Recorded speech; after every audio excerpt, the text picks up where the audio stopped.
So today I'm going to talk about the front shock and how I've ended up by changing my fork springs. I'm not going to cover how damping rod forks work, which is the Suzuki. So you can look in Racetech. Racetech have a great overview of how damping forks work and how the emulators work on top. I've actually got DFX valves on top, but they're very similar. So today I'm just going to go through what I've ended up with in terms of calculation and the sag on my front end. So this is a simplistic view of the fork on the right hand side. I've called it a vertical fork. So the weight on the front wheel, so the force on the wheel, FW, basically goes straight up the fork and then is supported by the fork springs. And so the force on the fork basically equals the force on the weight, and it's a simple equation. So then you move to the right hand side and it gets a bit more complicated as you start to incline your fork, and there's several reasons for that. The first is the force, the weight on the bike, or the force on the wheel, is offset from your headstock, and so your fork clamps have a little bit of a moment put up around them. So the bottom one's pulling and the top one's pushing essentially. And what you've got is you've then got a net force around the top of your headstock, which is transferring your frame. And so that takes up some of the force of your front down load. And also the force on the internals, so you've got friction down the sides of your fork tubes. You've also got friction down the side of your fork springs. You've also got, I've got DFX valves fitted to mine, so you've got a little bit of oil resistance going through that DFX valve, and you've even got some oil resistance going through normal forks as well.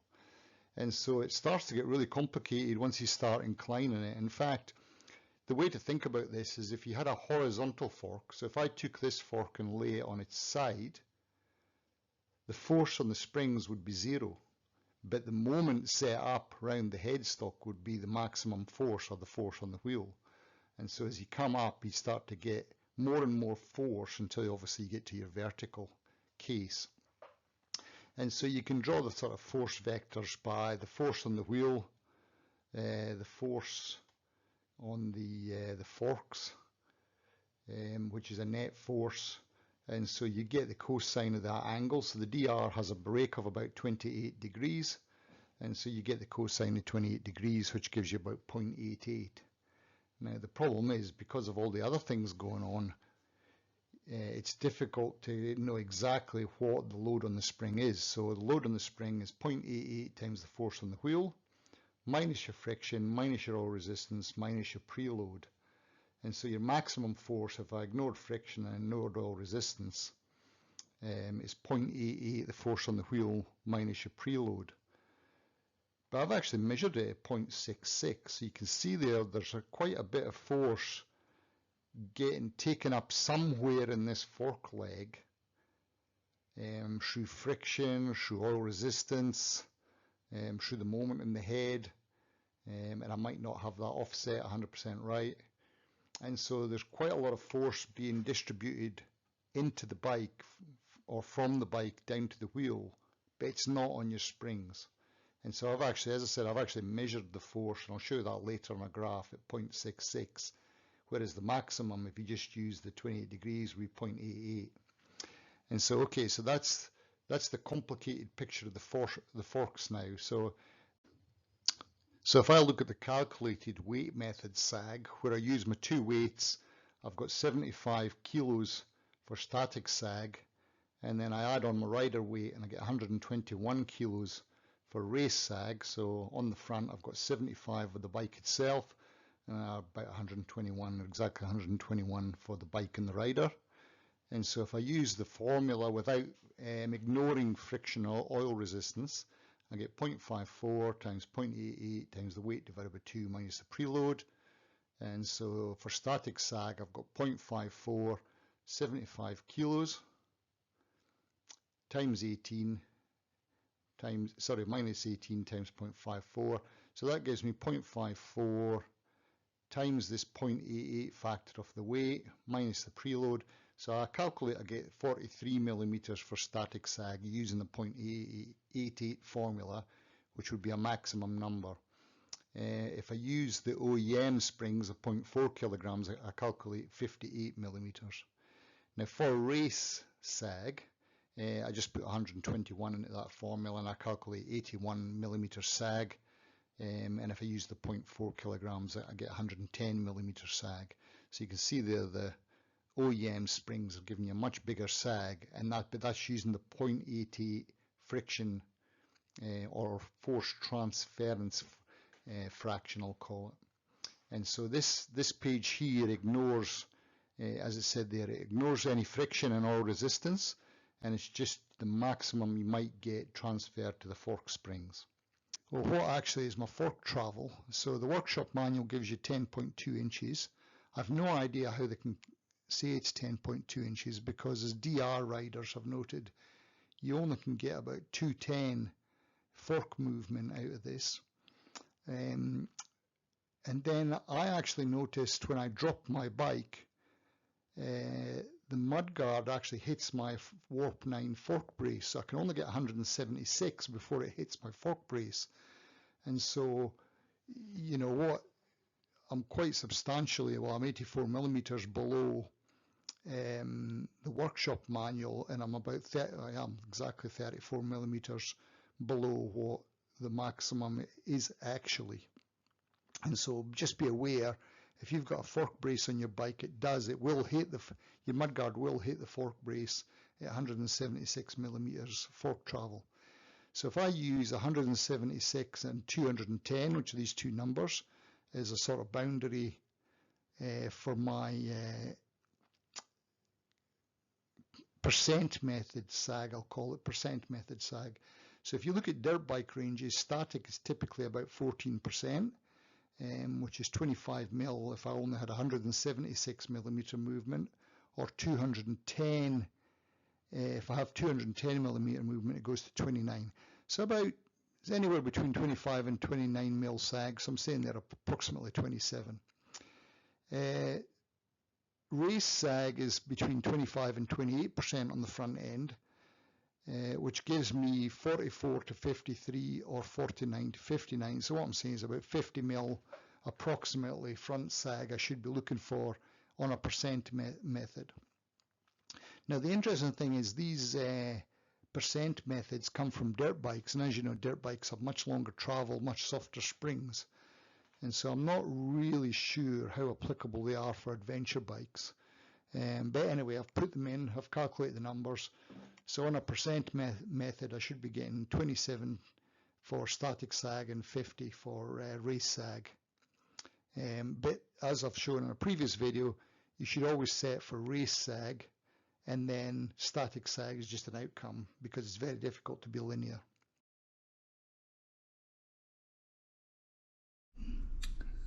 So I've got the front forks down, and I just want to check the oil level in it. So I'm going to use this fork oil level gauge. It's supposed to be about 164 millimeters for standard height.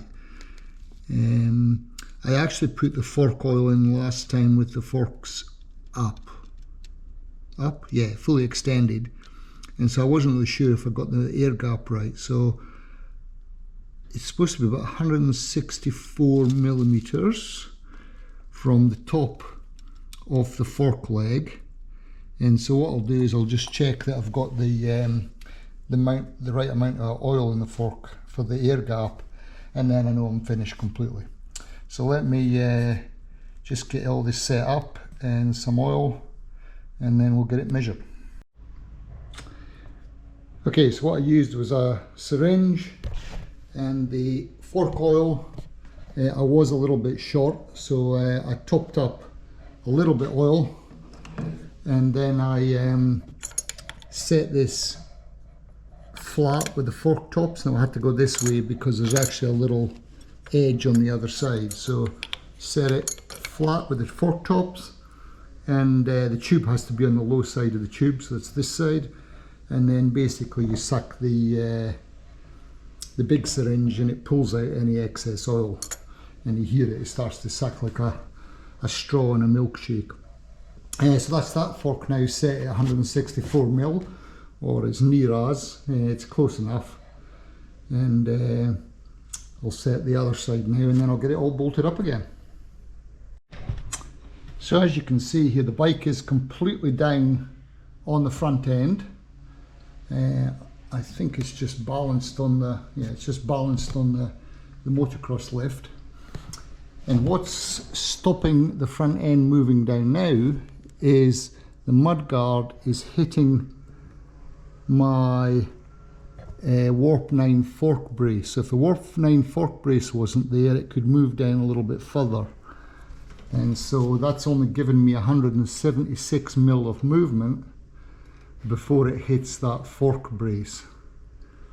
Which isn't, you're not losing very much. What you gain in stiffness, in terms of steering stiffness, you lose in travel. I doubt if I'm going to use 176mm of fork movement in reality. I'm not going to treat it like a motocross bike or a single tracker, so that doesn't really worry me too much. And so that's what's stopping my forks going down now. They're pretty compressed there, you can see that. You really wouldn't get much more. That's currently what's stopping this bike going down below 176, is the mudguards hitting the fork brace. Now the other thing I could do is cut the mudguard out. You know, you could make a cut, but you'd lose some rigidity, or you could get a thinner mudguard. But at the moment, as I said, 176mm is fine by me, and so we'll work on that and see where that takes us.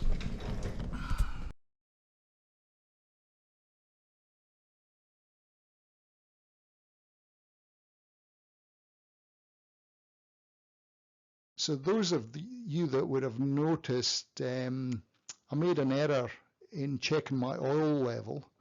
So my bike has the forks constrained by the Warp 9 fork brace.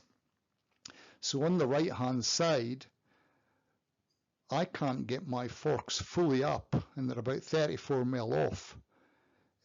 So I checked my oil level at 164, but that was wrong because my forks are actually 34mm below that.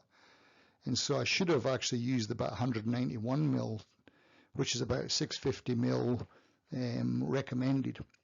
So if I actually pulled my forks up to the top, the correct oil level would have been 164, but when I drop them when I drop them 34, I have to obviously drop the level down to follow the fork. Which is I need to remove some oil now because I actually topped them up too much. So if I look at the top, if I remove 34mm of oil from the top, that's about 40mm, but because your fork tubes are moving as well, you actually want to reduce 9mm out of that. So I actually want to remove about 34mm from each fork. Well, that was a pain. So I'm not going to take all my handlebars off and thing. So I've taken the weight off the front end, so the bike is on the stand. Weight is off the front end. I'll just remove the fork tops in situ, and then I'll use my oil level to go down the tubes and pull out 34 milliliters of fork oil, and that'll do me. So 34mm out of each, and that should be near enough the right level of fork oil. That was a good catch actually. I didn't think that the forks, I should have thought the forks were not fully extended. Anyway, it's not too hard to remedy because I've got the right tools. So as I said, I'll just take the caps off and suck the oil out, and then that'll be me. There you go. There you go, near enough 34mm, and just disconnect the tube and let it drain back down into the forks to get rid of, because there's quite a volume in the tube as well, so you just have to let that drain back down. Okay, so it's 34mm out one tube, fork tube. So just interesting, it's red. So the original fluid was red, but the new fluid was clear. So obviously when your forks drain, they don't quite drain completely. So that's interesting. So anyway, so I'll just keep that. I'll just keep that oil there. Nothing wrong with that. It's essentially new oil. Put it back in the container, and then I'll get the other fork leg done, and that's me done. Bit of faffing about, but at least I know I'm now, at least I've corrected an error. A man who has never made an error has never made anything. Right, there's the bike jack back up, so wheels free. The got the spring in, the washer in, the original spacer, and the spacer for the new forks, and that's flush for the top. So I'm putting an 18mm preload on that. I don't know if that's too heavy or not. It seems to be okay. I'll just check what the sag is again. I can always put a smaller spacer in. I don't actually like these little alloy spacers, to be honest. I think if I was doing it myself, I'd probably turn a thicker spacer, but I haven't got a lathe in my workshop, so I'll have to do with that.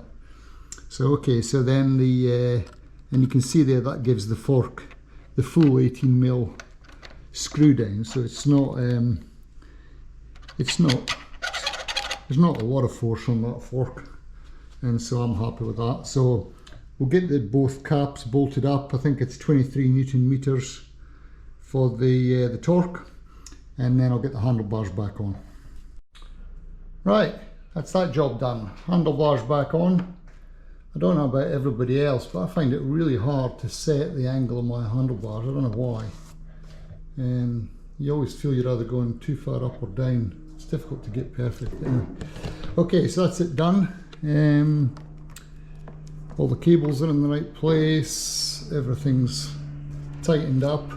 Interesting about these Rux risers, the bolts, the larger bolts for the clamps here are 23 Newton meters, but this is just a small alloy piece with an Allen key, so I only go to about 12 Newton meters in those. I don't want to strip the thread, and so just a warning to everybody that you might want not to go the full 23 Newton meters if you're going to torque up these. It's pretty tight at 12 Newton meters. You know, you can't, it's difficult to move it by hand.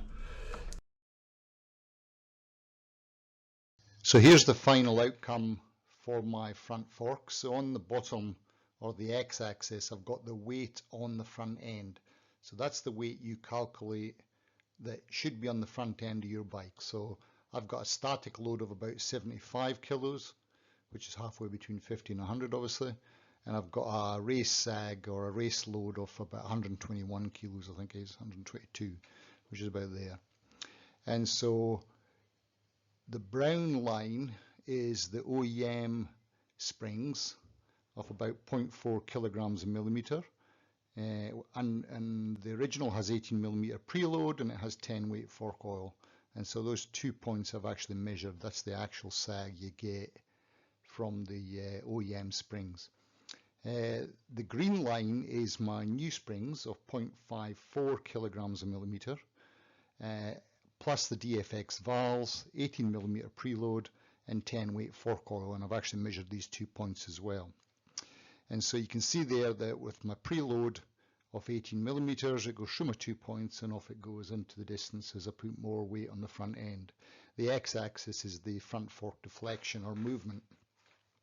And so you can see there that I'm getting quite a good improvement over my original forks. So that's 50 to, I don't know what that is, 30 millimeters static sag, and then about 80 to 50 race sag. So that's a good outcome. So the bike doesn't collapse into the springs like it used to previously. Now up the top here, there's the 176mm until I hit the fork brace. So if you've got a fork brace on and the original springs, there's a chance that you might whack your mudguard off that fork brace if you can put on It's that 230 kilos on the front end, which wouldn't be too unusual if the bike was coming down on the front wheel.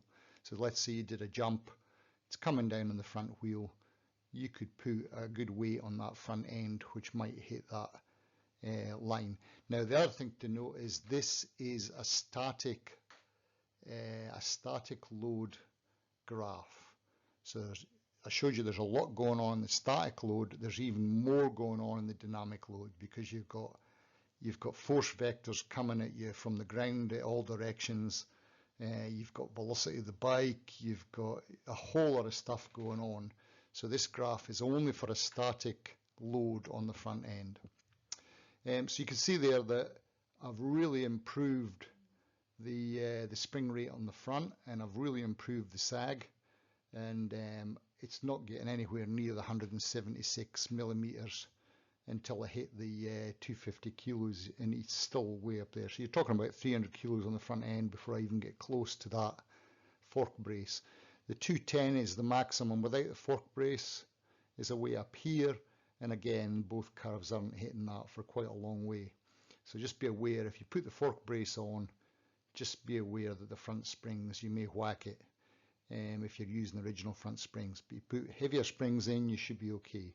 So the key is to put heavier springs in to match your weight, and then you'll be good. Now the thing about this is I'm going to show you the next table. So the next table is my final fork data, and so original equipment is down the middle column, and the upgraded equipment is down the outside column. And so the front forks, original was 0.4 kilograms a millimeter. The new ones are 0.54 kilograms a millimeter. Plus I've added DFX valves to help with the rebound and compression as the oil moves back and forward. They've both got about 18 millimeter preload. As I said, this one was interesting because it looked like it was standing up a few millimeters, so it had slightly more preload, but I've assumed it's got 18 millimeters.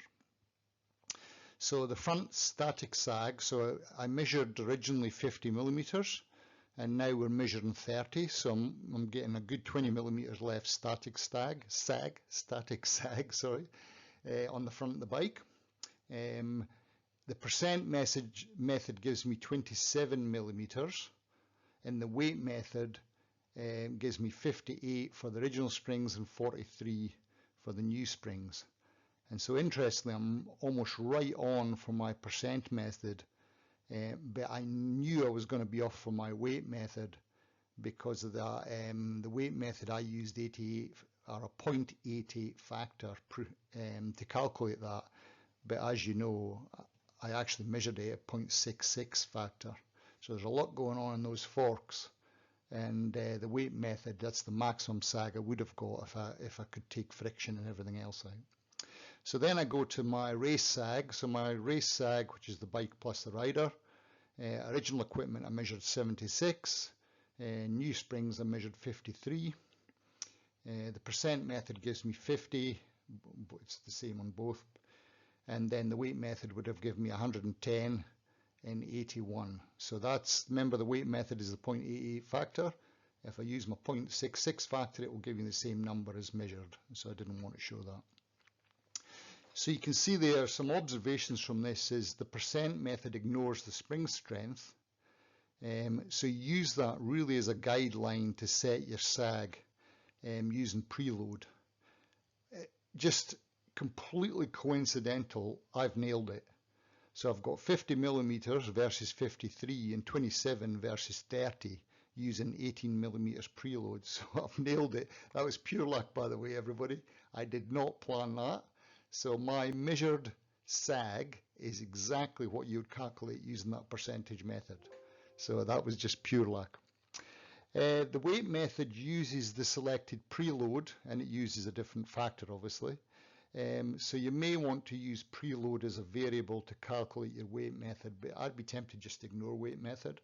I think there's so much going on in your forks, you probably don't need to pay attention to weight method before. I would just calculate your race percent method and then set your preload to get the measured number. That's probably the easiest way to do it. And the final thing is the measured method is not equal to my weight method because of the variables. All the variables are difficult to include. So the summary from this is I've nailed it. My measured is the same as my percentage, and that is using a preload of 18 millimeters. I think 50 versus 53 and 27 versus 30 is pretty damn good, to be honest, so I'm happy with that. In fact, more than happy. That was just pure luck, but don't tell anybody that. And then the bro signs, again, you can adjust sag for rider weight using preload. You can, but get the right springs for your weight. So the preload enables the right sag for the right spring. Otherwise, you'll have to put just too much preload onto it for the original springs. The 14% static sag and 25 to 28% race sag percent method, similar to the rear shock, it could be difficult to match both points. So I would select your preload to match your race sag, and then your static sag will be an outcome. As I said earlier, I've almost matched both of them, which is just pure luck. And so, but I would recommend you just match the 25 to 28%, and then the static sag will be what it is according to your springs. Be careful when fitting a fork brace. So if you've got soft springs, you're going to get your mudguard and your fork brace possibly interacting. So get the right springs if you're going to fit a fork brace, otherwise you could be finding yourself clattering down on the brace with your mudguard. Oil level in the forks. Look, you check your oil level with your DFX valves in place. It does say add about 650 mil, which I did, and then stuffed it up by adding more, and then corrected it by taking it out, so that wasn't a great outcome. But I filled with the forks, or you should fill with the forks fully up, and then pull them down and fit the springs and the preload spacers. If you get one of those $30 to $50 tool, fork oil level tools, you can set to the factory recommendation. If you've not got a fork brace, it's about 164 mils. If you've got a warp 9 fitted, it's about 191 mils. But again, put in 650 mils and then check that you've got 191 if you've got a warp 9. So I'm very close to that now, so I'm happy with that. And so really that's it. I think I'm happy with that outcome. I'm pretty close to my percent method, or I'm exactly the same essentially, 3 mil off. And so that's me finished with my front forks.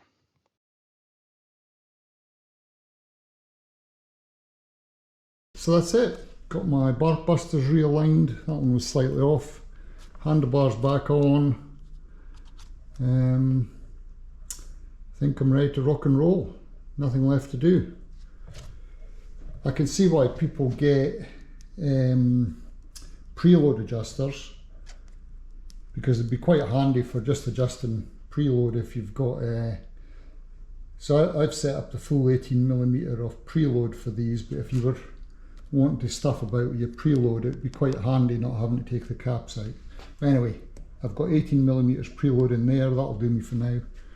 Remember, I can only get 176 movement on my forks because of my mudguard hits the fork brace. I didn't realise that was a limitation, but there you go. And I think that's it. So my preload's all finished for the back. Everything's tight. Preload's finished for the front. Check the oil. Check the distances. Let's just ride. I'm not going to do anything else. I do have tyres I'm going to put on new, but I'm going to ride these ones a bit more. They're actually in pretty good nick. They're not too bad. I've only done about 1500 Ks on them. They're starting to get a little bit worn actually. So I've done 1500 Ks on them. I'll do the full amount on them just to get rid of them, and then I'll get some new tyres, but at the moment that'll do fine. And I think that's it. So the key now is just to ride it. Okay, let's see how we go.